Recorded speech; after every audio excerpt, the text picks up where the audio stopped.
Karibu sana na poleni kwa msiba. Asante sana.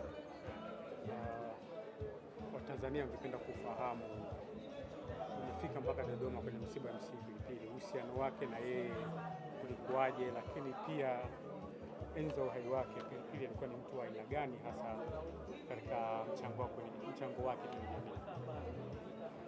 Ni jambo ambalo liko wazi kwamba MC Pilipili pamoja na karama na vipaji vingi alivyokirimiwa kwa maana ya kwenye tasnia ya UMC, lakini pia kwenye comedy, tunajua pia alikuwa mtumishi wa Mungu, kwamba ametoka kwenye familia ambayo ni familia ambayo ya wacha Mungu na ina watumishi. Kaka yake mkubwa ni mtumishi na yeye mwenyewe pia ni mchungaji. Kwa hiyo kwa namna hiyo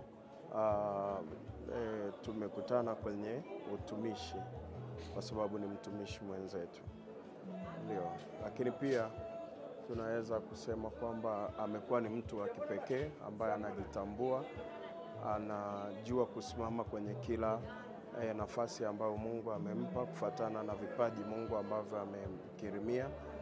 Kwa hiyo na amejitahidi kugusa maisha ya watu wengi sana na kuwashika mkono vijana wengi, na ndio kwa maana msiba wake umegusa watu wengi sana, na kwa sababu hiyo ndio maana na mimi mwenyewe nimefika hapa, kwa sababu tulikuwa tuko karibu naye sana.